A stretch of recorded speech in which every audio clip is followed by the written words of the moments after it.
پاکستان اس وقت شیعہ سنی کے جھگڑے سے بالائے طاق ہو کر یہ چھوٹے چھوٹے پانی میں نہیں ڈوب رہا، براڈ ویژن کے ساتھ، بڑی سوچ کے ساتھ، کھلے سینے کے ساتھ ان سب کو ایک اور اکٹھا کرنے کی کوشش کر رہا ہے۔ ترکی کو ساتھ ملا رہا ہے، مصر کو ساتھ ملا رہا ہے، ان کو ساتھ ملا رہا ہے کہ کوئی اتحاد اور اتفاق کی شکل بن جائے۔ مسلمان اس سازش کو سمجھیں، آپس میں کندھے سے کندھا جوڑیں۔ آج بھی بچے کھچے مسلمان اگر ایک ہو جائیں، حکومتیں ایک نہ بھی کریں، کرنسی ایک کر لیں، یہ اتحاد اور اتفاق ہی دشمن کو مرعوب کرنے کے لیے اور ظلم سے باز کرنے کے لیے کافی ہو جاتا ہے۔ لڑنے کی ضرورت نہیں پڑے گی۔ کافروں کے کفر پر رہتے ہوئے رسول اللہ صلی اللہ علیہ وسلم ان کے ساتھ اتحاد کر رہے ہیں، اور صرف اتحاد نہیں کر رہے، دفاعی معاہدے کر رہے ہیں۔ دفاعی معاہدوں کا معنی کیا ہے جو آپ نے سعودی عرب کے ساتھ کیا ہے کہ سعودیہ پر حملہ پاکستان پر تصور ہوگا، پاکستان پر حملہ سعودیہ پر تصور ہوگا۔ یہ معاہدے رسول اللہ صلی اللہ علیہ وسلم مشرکوں، کافروں، پلیدوں کے ساتھ کر رہے ہیں۔ کسی یہودی نے کسی کو قتل کر دیا غلطی سے، مسلمان اس کی دیت دیں گے۔ مسلمان سے ہو گیا، یہودی عیسائی سب دیت میں شامل ہوں گے۔ یہ کن کے ساتھ معاہدہ ہوا ہے؟ جن کے بارے میں اللہ فرماتے ہیں لَتَجِدَنَّ أَشَدَّ النَّاسِ عَدَاوَةً لِلَّذِينَ آمَنُوا الْيَهُودُ وَالَّذِينَ أَشْرَكُوا۔ اے نبی صلی اللہ علیہ وسلم، تیرے سب سے شدید دشمن وہ یہودی ہیں اور مشرک ہیں۔ قرآن کہہ رہا نا، نبی صلی اللہ علیہ وسلم پر قرآن آیا نا، انہوں نے اس کو سمجھا نا، اور اس کے باوجود یہودیوں کے ساتھ دفاعی معاہدہ کیا، مشرکوں کے ساتھ دفاعی معاہدہ کیا۔ کتنے لوگ، چھوٹی سوچ کے لوگ، چھوٹی سوچ کے مولوی، ان کو یہ بات سمجھ نہیں آ رہی۔ وہ دیکھتے نہیں جی ان کے تو عقیدے بڑے خراب ہیں، تو کیا بنو خزاعہ کا عقیدہ ٹھیک تھا؟ بنو قریظہ، بنو نذیر اور بنو قینقاع کا عقیدہ ٹھیک تھا جن کے ساتھ آپ نے معاہدے کیے ہیں؟ ان سب کو معاہدات میں باندھ کر کے مسلمان اپنی قوت بنا کر کے پاکستان کی میزائل اور ایٹمی ٹیکنالوجی ساتھ ہو، اربوں کا پیسہ ساتھ ہو، سارے ملکوں کی افرادی قوت ساتھ ہو، سب کی ٹیکنالوجی ایک ہو جائے تو انشاءاللہ پوری دنیا کے کافر اکیلے بھی ان کا مقابلہ نہیں کر سکتے۔ اللہ کی قسم ہے، اکٹھے ہو کر بھی آ جائیں تو مقابلہ نہیں کر سکتے۔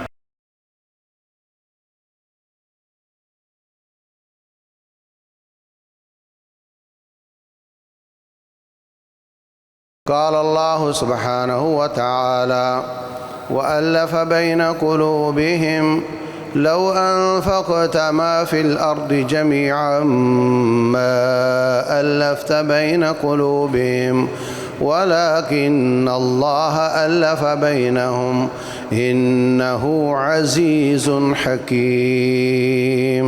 محترم سامعین اور سامعات، رسول اللہ صلی اللہ علیہ وسلم کی سیرت مبارکہ وہ ہمارے لیے نمونہ ہے۔ آپ کو کسی زاویے سے بھی دیکھا جائے، آپ ہمارے لیے نمونہ ہی نظر آتے ہیں۔ آج کے جو حالات ہیں،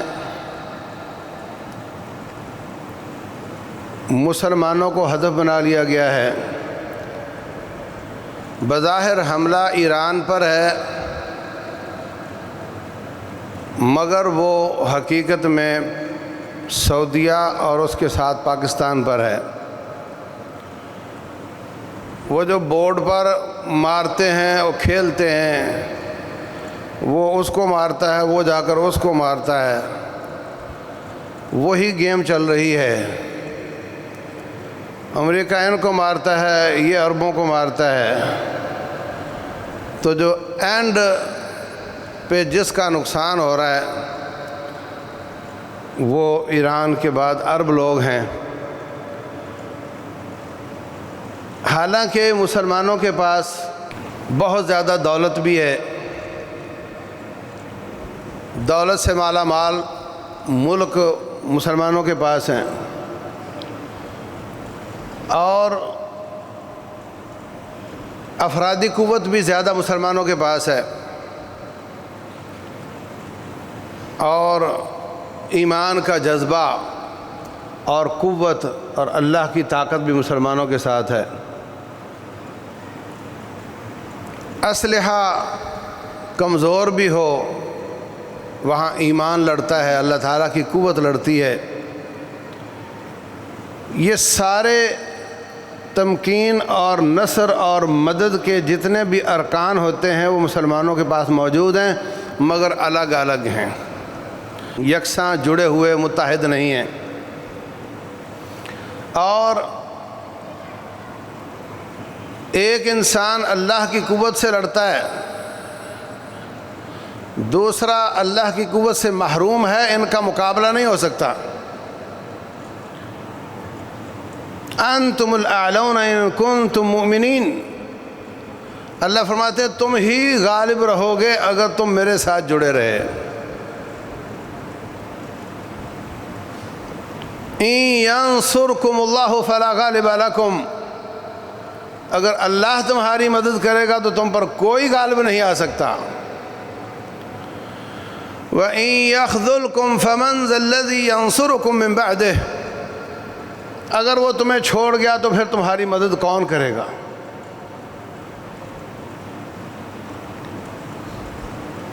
سامعین محترم، اسلحہ بھی طاقت ہے، اور اس سے بڑی طاقت مسلمانوں کا آپس کا اتحاد، اتفاق، یگانگت، محبت، پیار ہے۔ FATF کا نام سنیں؟ پچھلے 5 سال اسی میں گزر گئے تقریباً جناب کہ وہ پاکستان کو گرے کر دیا ہے۔ اب کیا ہوگا؟ سارے ملکوں میں جہاں جہاں مسلمان پاکستانی گئے ہوئے ہیں ان کو پریشانی ہو سکتی ہے، ان کی رقوم کی ٹرانزیکشن پہ پریشانی ہو سکتی ہے، پاکستان کے دنیا سے معاہدات خطرے میں پڑ سکتے ہیں، پاکستان کی برآمدات اور درآمدات ختم ہو سکتی ہیں۔ اگر باہر ہمارا مال نہ گیا تو فیکٹریاں بند ہو جائیں گی، اگر خام مال باہر سے نہ آیا تب بھی بند ہو جائیں گی۔ کیا بنے گا؟ پاکستان کو کہتے ہیں ہم نے بلیک کر دینا ہے، ابھی گرے کیا ہے پھر بلیک کر دینا ہے۔ اگر تم وائٹ ہونا چاہتے ہو، فلاں جماعت کے سربراہ کو جیل میں ڈالو، فلاں جماعت کی قیادت کو جیل میں ڈالو، ان کے ادارے اپنے قبضے میں لو، اور یہ کرو اور وہ کرو۔ سال گزرتا تھا، ان کا اجلاس بیٹھتا تھا تو ہمیں امید ہوتی تھی کہ ہم وائٹ ہو جائیں گے، اور انڈیا کو ہوتی تھی کہ یہ بلیک ہو جائیں گے، اور جواب آتا تھا کہ تم جہاں ہو وہیں رہو گے، تمہاری اتنی شکیں، اتنے مطالبے ہمارے ابھی تک تم نے پورے نہیں کیے۔ پھر سارا سال فوج، سول، ساری حکومتیں مل کر سر جوڑ کر ان کے مطالبے پورے کرتیں۔ سال کے بعد اجلاس ہوتا تو پتہ چلا جناب وہ سمجھتے کہ بلیک ہو جائیں گے، یہ سمجھتے کہ وائٹ ہو جائیں گے۔ وہ کہتے ہیں تم ایسے ہی رہو گے۔ ناک کی لکیریں نکلوائیں انہوں نے، اور ان کے پاس چلانے کے لیے کوئی گولی نہیں ہے، ان کے پاس کوئی فوجی نہیں ہے، ان کے پاس صرف اتحاد کی قوت ہے، اور اتحاد بھی ایمان کی بنیاد پر نہیں، کفر کی بنیاد پر۔ FATF کے اکثر ملک کافر ہیں، کندھے جوڑ کر بیٹھ گئے کہ ہم دنیا میں اپنی بات منوائیں گے، اور جو ہماری بات نہیں مانے گا اس کے ساتھ بائیکاٹ کریں گے۔ اتنے اتفاق اور اتحاد کی وجہ سے ایٹمی ملک، مسلمانوں کا اتنا بڑا ملک، اس نے اپنے پورے مطالبات منوائے۔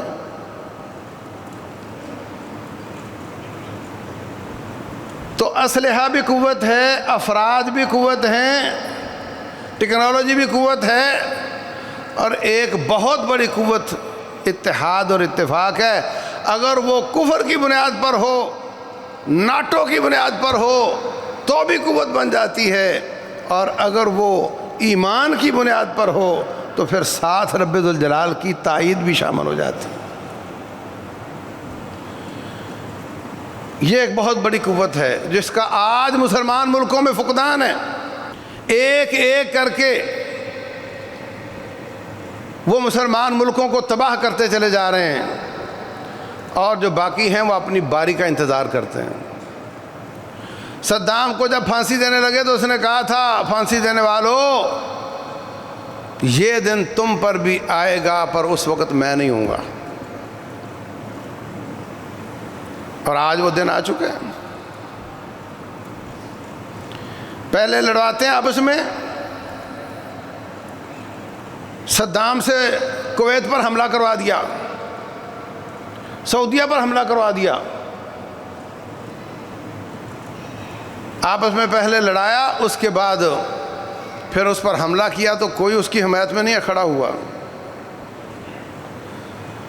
ایران کی پراکسیاں پورے اسلامی ملک میں کام کرتی اور آج بھی کرتی ہیں۔ حوثیوں نے ابھی حملہ کر دیا سعودیہ پہ، ایران کے ان کی پراکسی نے ابھی تازہ حملہ کیا اسی ہفتے۔ لبنان میں ان کی پراکسی، فلسطین میں ان کی پراکسی، شام میں ان کی پراکسی، اپنے لوگوں کو وہاں پوری عالم اسلام سے لڑایا پچھلے 1 دہائی سے زیادہ عرصے میں، اور اب ان کی باری آئی ہے تو مسلمان ان کے لیے کھڑے نہیں ہو رہے۔ اور ہمیشہ ایسے ہی ہوتا ہے، یہ اسٹریٹجی، لوگ حیران ہیں اس بات پر کہ ان کو امریکہ دشمن کیوں سمجھ رہا ہے۔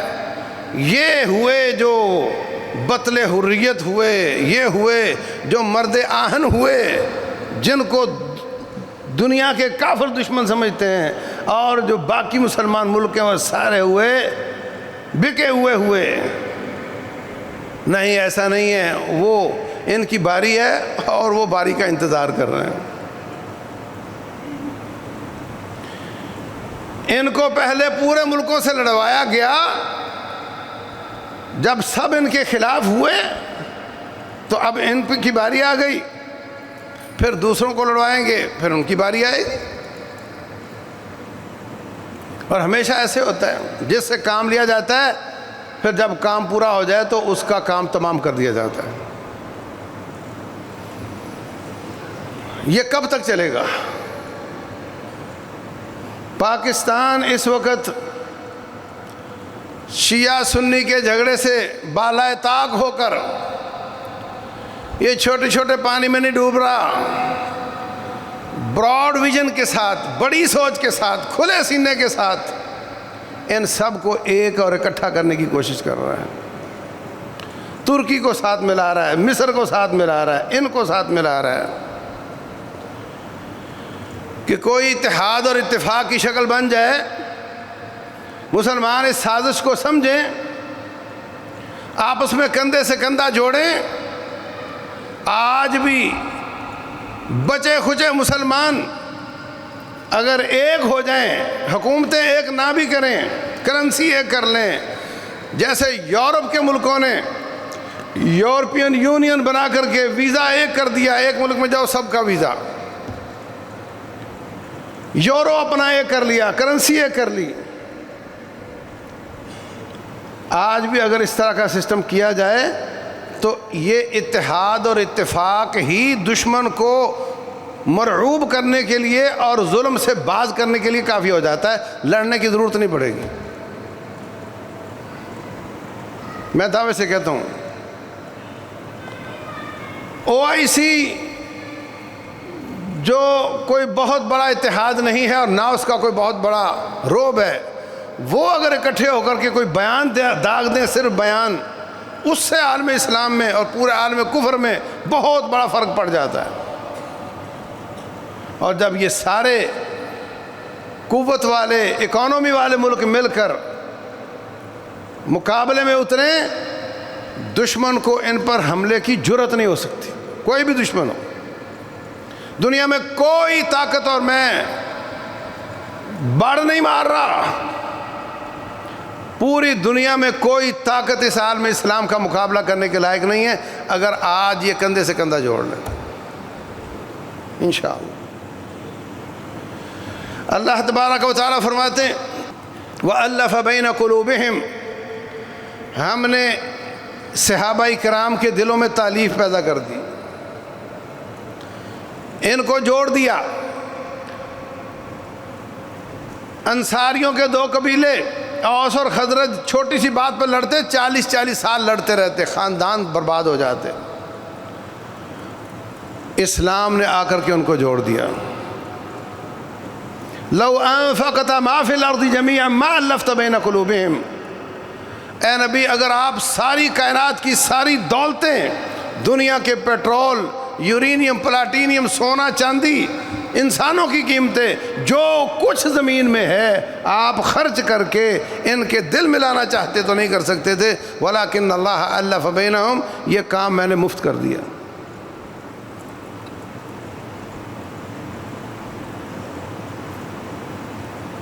ساری کائنات کی دولتیں، ما فی الارض جمیعا، خرچ کر کے اوس اور خزرج میں محبت پیدا کرنا چاہتے تو آپ نہیں کر سکتے تھے۔ اس کا مطلب مسلمانوں کی آپس کی محبت ساری زمین کی ساری دولتوں سے زیادہ قیمتی ہے۔ ولیکن اللہ الف بینہم، لیکن اللہ تعالیٰ نے یہ کام کر دیا۔ رسول اللہ صلی اللہ علیہ وسلم کی سیرت اگر ہم دیکھیں تو جہاں آپ ہمیں تلوار اٹھا کر زرہ پہن کر لڑتے نظر آتے اور کافروں کو کاٹتے نظر آتے ہیں، مار کے لڑتے، تقریباً 29 مارکوں میں آپ نے قیادت فرمائی ہے، وہاں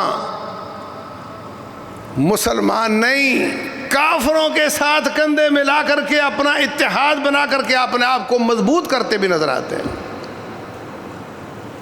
مسلمان کے ساتھ نہیں، کافروں کے ساتھ۔ مسلمان تو ہیں ہی اپنے، ان میں تو اللہ نے تالیف ڈال دی تھی۔ کافروں کے کفر پر رہتے ہوئے رسول اللہ صلی اللہ علیہ وسلم ان کے ساتھ اتحاد کر رہے ہیں، اور صرف اتحاد نہیں کر رہے، دفاعی معاہدے کر رہے ہیں۔ دفاعی معاہدوں کا معنی کیا ہے جو آپ نے سعودی عرب کے ساتھ کیا ہے؟ کہ سعودیہ پر حملہ پاکستان پر تصور ہوگا، پاکستان پر حملہ سعودیہ پر تصور ہوگا۔ یہ معاہدے رسول اللہ صلی اللہ علیہ وسلم مشرکوں، کافروں، پلیدوں کے ساتھ کر رہے ہیں۔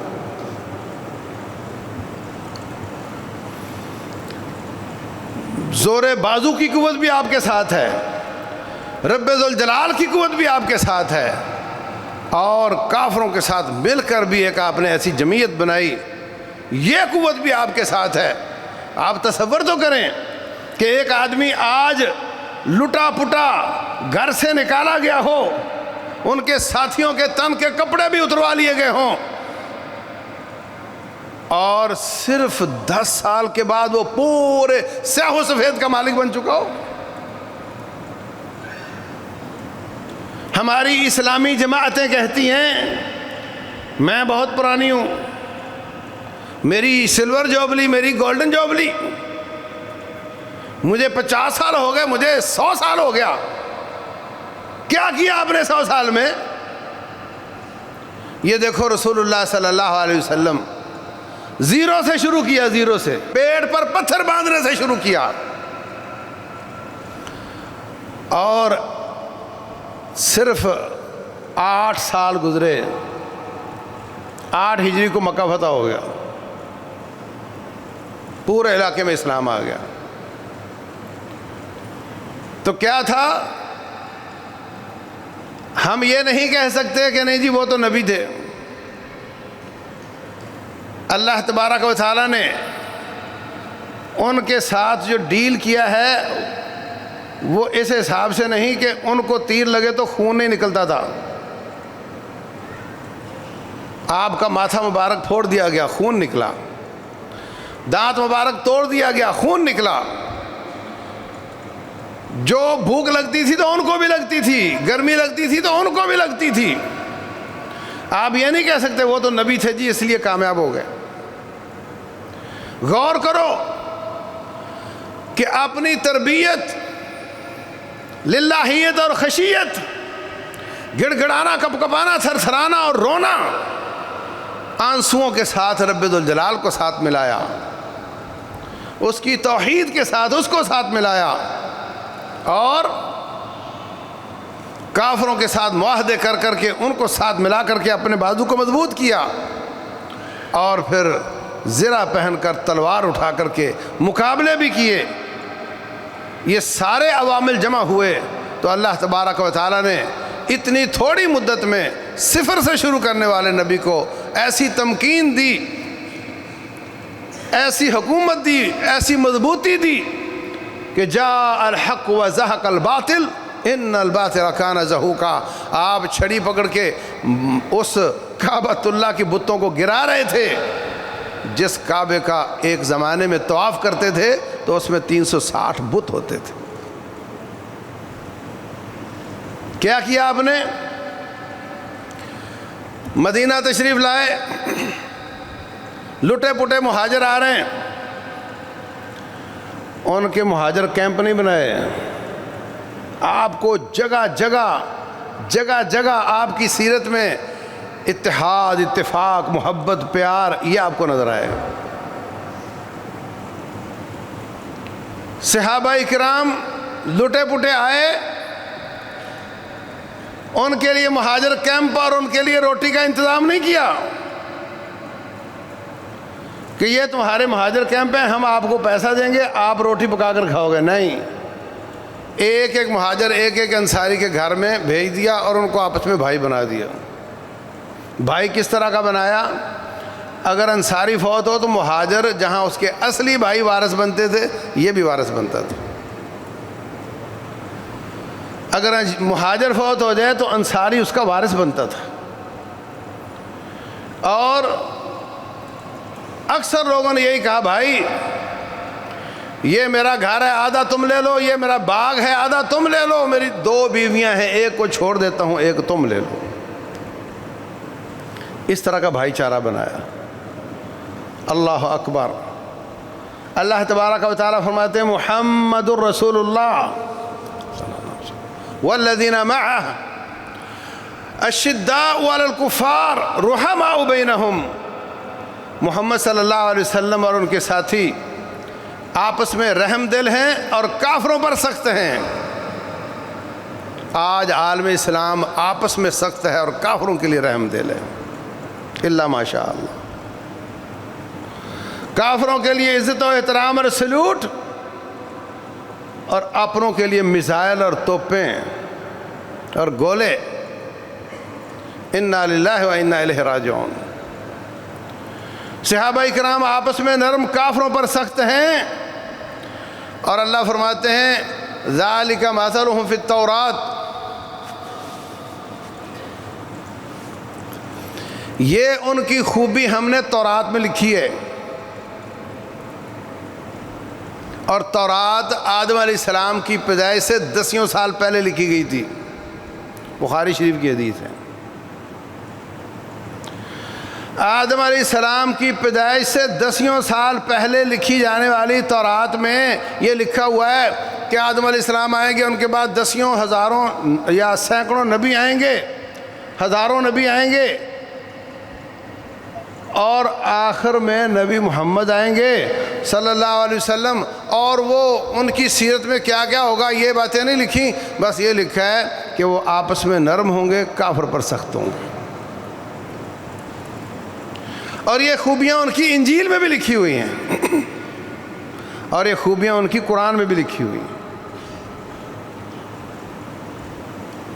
انصار اور مہاجر کو ایک کر دیا۔ یہ ایک محبت اور پیار کیا بہترین نمونہ سامنے آ گیا۔ نمبر 2،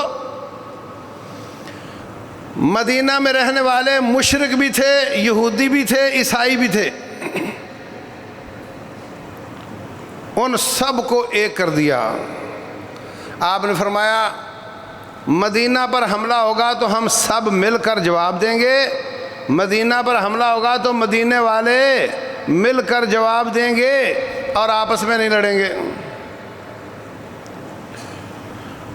اور ان کا یہ دفاعی معاہدہ ہوگا، اگر کسی ایک سے قتل ہو گیا سارے مل کر اس کی دیت دیں گے۔ کسی یہودی نے کسی کو قتل کر دیا غلطی سے، مسلمان اس کی دیت دیں گے۔ مسلمان سے ہو گیا، یہودی عیسائی سب دیت میں شامل ہوں گے۔ یہ کن کے ساتھ معاہدہ ہوا ہے؟ جن کے بارے میں اللہ فرماتے ہیں لَتَجِدَنَّ أَشَدَّ النَّاسِ عَدَاوَةً لِلَّذِينَ آمَنُوا الْيَهُودُ وَالَّذِينَ أَشْرَكُوا۔ اے نبی صلی اللہ علیہ وسلم، تیرے سب سے شدید دشمن وہ یہودی ہیں اور مشرک ہیں۔ قرآن کہہ رہا نا، نبی صلی اللہ علیہ وسلم پر قرآن آیا نا، انہوں نے اس کو سمجھا نا، اور اس کے باوجود یہودیوں کے ساتھ دفاعی معاہدہ کیا، مشرکوں کے ساتھ دفاعی معاہدہ کیا۔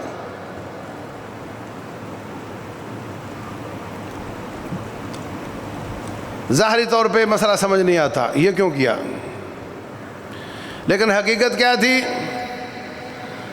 آپ نے فرمایا مدینہ والے، مدینے پہ حملہ ہوا تو مل کر جواب دیں گے۔ اگر آپ فرماتے کہ بھائی سب لوگ سنو، ہم آئے ہیں لٹے پٹے، مکے والے ہمارے مخالف ہیں اور وہ ہمیں یہاں نہیں چھوڑیں گے، وہ تو حبشہ میں پہنچ گئے ہیں، پیچھے بیچ میں سمندر ہے، یہاں تو بیچ میں سمندر ہی کوئی نہیں، وہ ہمیں یہاں نہیں چھوڑیں گے، تو برائے مہربانی یہودیوں عیسائیوں تم نے ہماری جگہ پہ جان دینی ہے۔ ہاں، تو کیا وہ مانتے تھے؟ دیکھو میرے نبی کی فراست، جملہ یوں نہیں یوں بول دیا کہ ہم مدینہ میں رہتے ہیں، مدینے میں رہنے والے مدینے پہ ہونے والے حملے کا مل کر جواب دیں گے۔ سارے مان گئے۔ یوں سمجھو کہ ان سب کو گٹھا بنا کر کے رسی مار کے ان کو رکھ دیا ادھر۔ انہوں نے ہمارے لیے کیا لڑنا ہے، یہ کم از کم ان کی شر سے بچ جائیں گے۔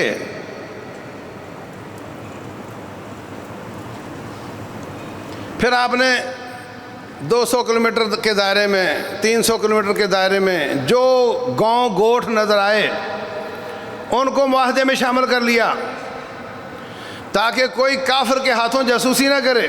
ان کو پتہ ہو کہ ہم نے ان کے ساتھ معاہدہ کیا ہے، غداری کی سزا قتل ہوتی ہے۔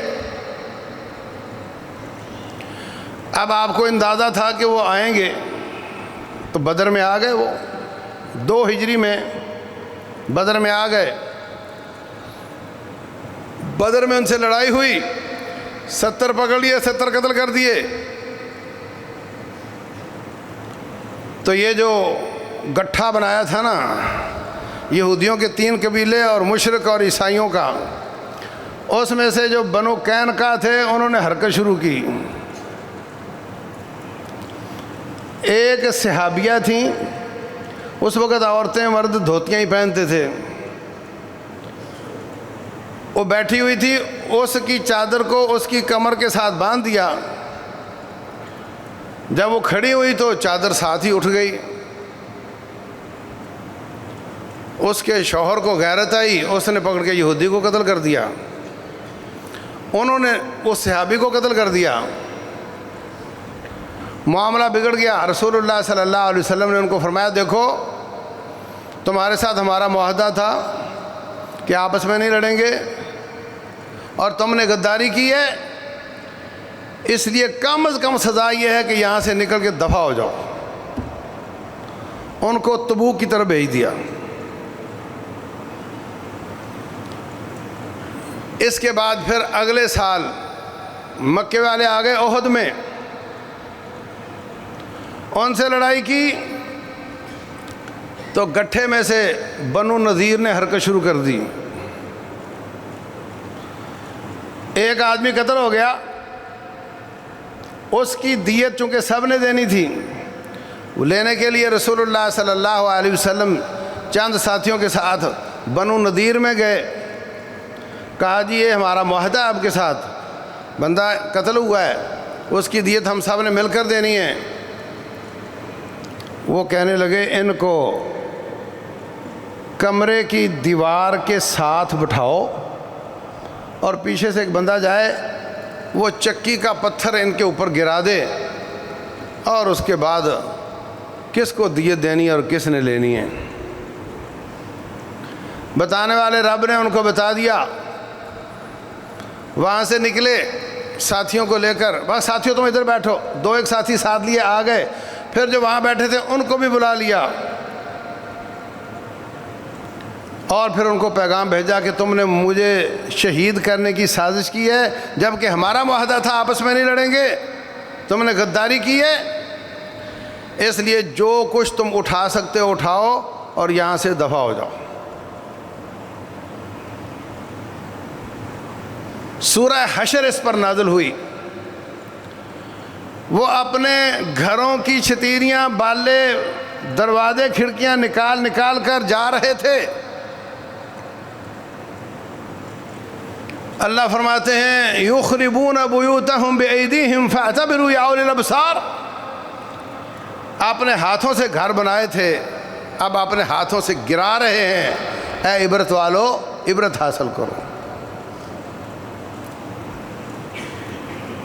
اس کے بعد پھر ایک قبیلہ ان کا رہ گیا، بنو قریظہ۔ بنو قریظہ نے کیا کیا؟ مکے والوں کو کہا کہ تم اکیلے 2 بار آ چکے ہو، بات نہیں بنی، اب کی بار آؤ ہم تمہارا ساتھ دیں گے۔ اور ساتھ بنو غطفان کو کہا تم بھی ان کا ساتھ دو۔ رسول اللہ صلی اللہ علیہ وسلم پریشان ہیں کہ اکیلے تو ہم نے سنبھال لیے تھے، اب ان کے ساتھ اور قبیلے بھی آ رہے ہیں۔ خندق کھود کر مقابلہ کیا، سردی شدید تھی۔ اللہ تبارک و تعالیٰ فرماتے ہیں فَأَرْسَلْنَا عَلَيْهِمْ رِيحًا وَجُنُودًا لَمْ تَرَوْهَا، ہم نے ان پر ہوا بھیجی اور اس میں ایسے لشکر تھے جو تمہیں نظر نہیں آتے تھے۔ لڑائی نہیں ہوئی، بھاگ گیا دشمن۔ جبریل امین آئے، کہنے لگے آپ لوگ ریلیکس ہو گئے ہیں، ابھی تو بنو قریظہ والوں کو مارنا ہے، انہوں نے تو ان کو ہوسٹ کیا تھا، غداری کی تھی۔ آپ نے جا کر کے اس کا محاصرہ کیا اور ان کے جوانوں کو ذبح کیا گیا، ان کی عورتوں، بچوں، بوڑھوں کو غلام لونڈیاں بنایا گیا اور ان کے مال کو غنیمت بنایا گیا۔ ایک کھڈا بہت بڑا بنایا، جوان کو پکڑتے ذبح کر دیتے۔ تو آپ اندازہ لگائیں کہ لٹے پٹے ہوئے آنے والے نبی صلی اللہ علیہ وسلم اور ان کے ساتھی کس طرح انہوں نے کافروں کو ساتھ ملا کر کے اپنے آپ کو مضبوط کیا، اور جو غداری کرتا گیا ان کی باریاں لگائی ہیں، ان سب کو سر پہ سوار نہیں کیا ایک دم۔ اگر سارے مدینے والے اور سارے مکے والے سوار ہو جاتے تو دفاع مشکل ہو جاتا۔ پھر آگے بڑھے، 5 ہجری میں احزاب خندق ہوا، 6 ہجری میں رسول اللہ صلی اللہ علیہ وسلم مکہ چلے گئے عمرہ کرنے کے لیے۔ انہوں نے کہا جی آپ عمرہ نہیں کر سکتے۔ فرمایا چلو ٹھیک ہے، 3 مار کے تم نے لڑ لیے، اب تھوڑا دم مار لو، تھوڑا تیاری اچھی کر کے آ جاؤ، 10 سال نہ لڑنے کا معاہدہ کر لو، 10 سالوں میں تمہیں اسلام سمجھ آ گیا تو بات ختم، اور نہ سمجھ آیا تو اپن پھر لڑ لیں گے، لڑائی کا کیا ہوتا ہے۔ صحابہ کرام کے جوان بھی نہیں مانتے تھے، کافروں کے جوان بھی نہیں مانتے تھے، مگر رسول اللہ صلی اللہ علیہ وسلم مانتے تھے اور ان کا رب مانتا تھا۔ معاہدہ ہو گیا، صلح حدیبیہ۔ انہوں نے کل تک ان کو نکالا تھا، ان کی کوئی اہمیت نہیں سمجھتے تھے، آج ان کو برابر کی پارٹی تسلیم کر کے ان کے ساتھ معاہدہ کیا۔ دیکھنے میں یہ معاہدہ نظر آتا ہے، مگر اللہ تعالیٰ نے اس کو اِنَّا فَتَحْنَا لَكَ فَتْحًا مُبِينًا سورہ فتح نازل کر کے اس کو بہت واضح قسم کی فتح کا نام دیا ہے۔ اگلے سال آپ نے وہ جو عمرہ رہ گیا تھا وہ کیا، اور ساتھ ہی مکے والوں سے فارغ ہو گئے، اب عیسائیوں کا معاملہ شروع کر دیا۔ غزوہ موتا لڑی، 2 لاکھ کا مقابلہ 30,000 کے ساتھ۔ عبداللہ بن رواحہ بھی شہید ہو گئے، جعفر طیار بھی شہید ہو گئے، اور پھر تلوار پکڑی خالد بن ولید رضی اللہ عنہ نے، کہتے ہیں میں نے ان کی کھوپڑیاں اڑا اڑا کر 9 تلواریں ٹوٹی میرے ہاتھ میں، 2 لاکھ کا مقابلہ 30,000 کے ساتھ۔ پھر میں نے پسپائی اختیار کی، وہ سمجھتے رہے کہ یہ بہت مارتا ہے، یہ کوئی نہ کوئی چال چل رہا ہے۔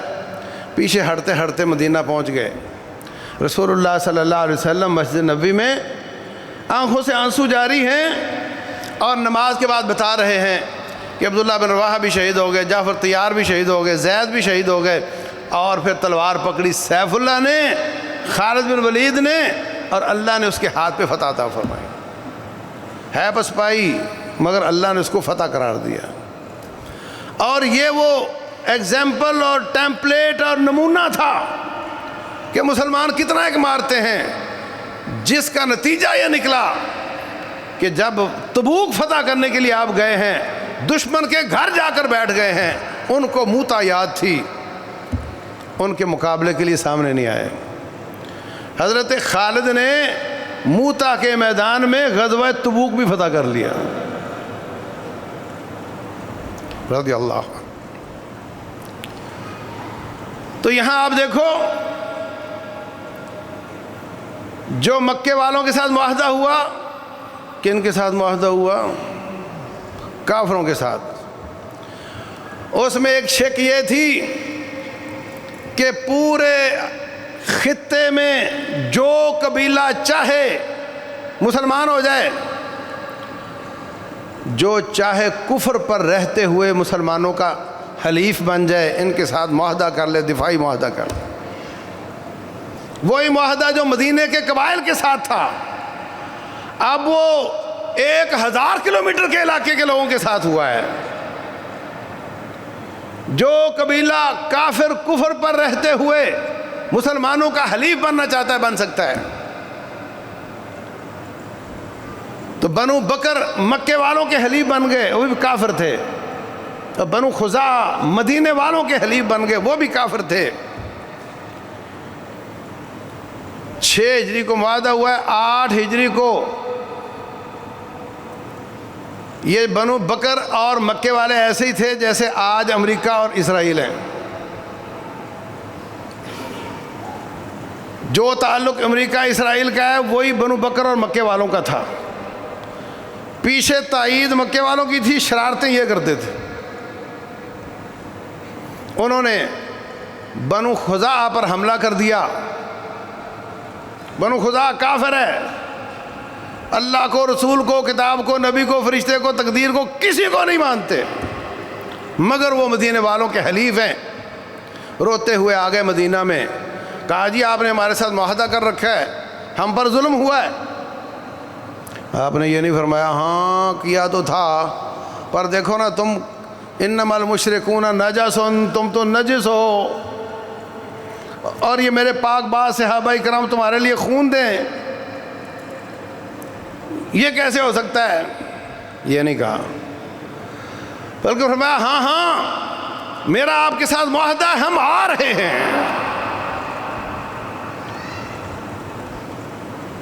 اور جو چیلا تھا اس پر حملہ نہیں کیا، اس کے گرو مکہ پر حملہ کر دیا۔ 10,000 کا لشکر لے کر گئے، مکہ پر حملہ کر دیا، اور بنو خزاعہ کو کہا تم اپنے بدلے لو ان سے۔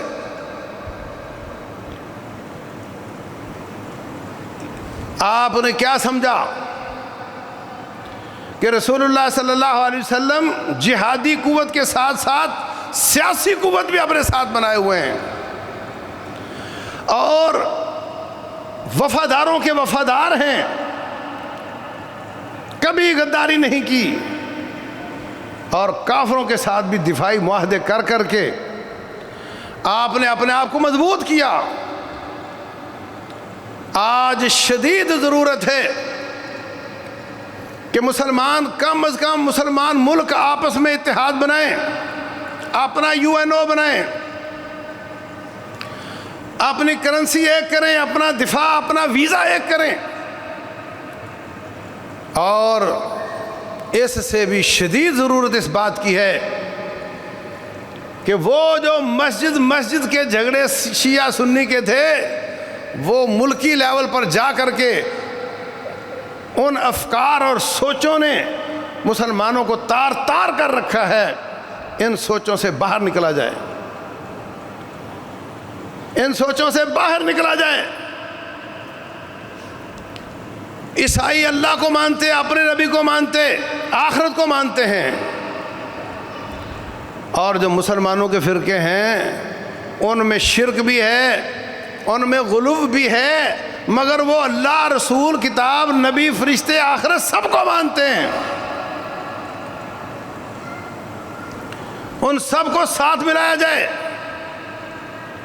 کافروں کو یہ موقع نہ دیا جائے کہ مسلمانوں کو پھاڑ کر کے ان کے ساتھ کھلواڑ کریں جس طرح ہو رہا ہے۔ کتنے لوگ، چھوٹی سوچ کے لوگ، چھوٹی سوچ کے مولوی، ان کو یہ بات سمجھ نہیں آ رہی،